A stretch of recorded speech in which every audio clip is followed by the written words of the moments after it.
This may be one of the most bizarre stories of 2019, the strange alleged hate crime of Empire TV star Jussie Smollett, and how the police have no leads or evidence, and even now his own neighbors think the story is, suspicious. I'm Ben Davies, this is Pure Hollywood.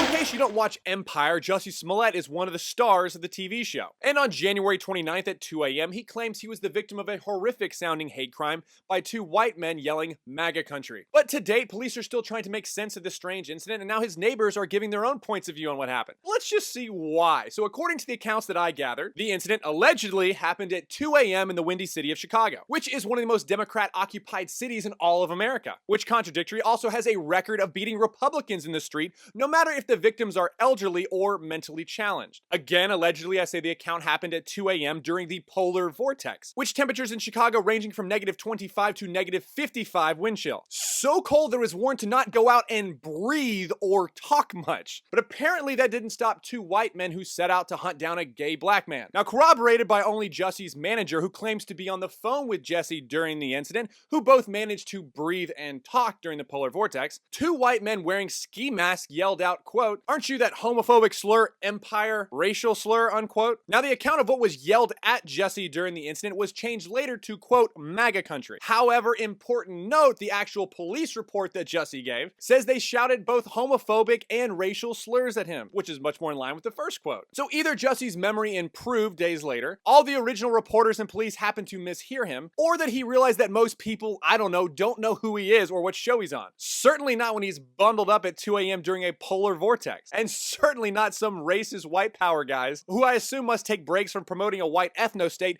to curl up and watch their favorite almost entirely black show Empire during their spare time. Now next, Smollett was allegedly beaten by these two men and had an unconfirmed chemical substance poured on him, allegedly bleach, which also carries a freezing point of 18 degrees. They then put a noose around Jussie's neck that they must have been carrying around with them. He then went back to his apartment while his manager called the police, and the police arrived 40 minutes later to find Jussie with the noose still around his neck. Now the police have the rope, which they determined was brand new, but don't worry, after the police did a full sweep of the entire path that Jussie took, and finding nothing, a few days later a reporter from ABC7 found a hot sauce bottle that smelled like bleach could have been in it. But the police don't know for sure because this has not been examined by the police, and could have easily been placed there later. Which, if true, sounds like a terrible plan to dab one drop at a time of bleach on someone in -30-degree weather. Does that sound a bit fishy? Well, it also sounds fishy to some of his neighbors. Again, Muhammad, who lives in the same building as Jussie, said, quote, "I've been in this neighborhood for 5 years. I don't believe it. Not around here. Half the people are gay and the other half are black," unquote. Another man said, quote, "It doesn't make sense. It's a lie because Chicago is the most liberal city around. They have cameras everywhere. Why can't they find the attack?" Well, cops say they have plenty of footage of Jussie's entire route except for a 60-second window, which Jussie alleges is where the attack happened. And in regards to the phone call to the manager, Jussie said he could not be without his phone for more than an hour, so he sent over a redacted PDF to the police. But the police can't use it because PDF documents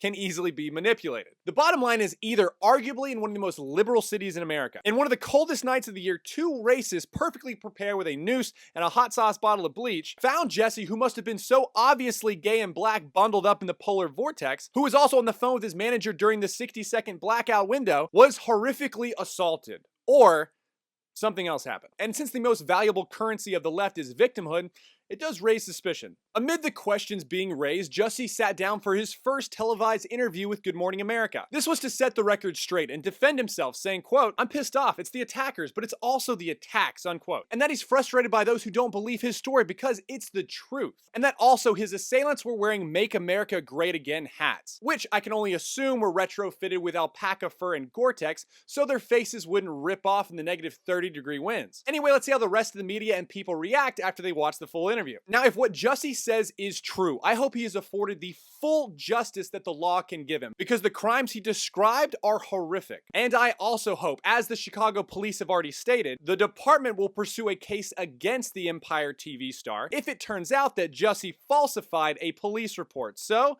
let's wait for all the evidence to come in and hope justice is served. I'm Ben Davies, this is Pure Hollywood. I mean, that was awesome, right? So you should like and subscribe and even click that little bell symbol down there too. That way, you never miss another video.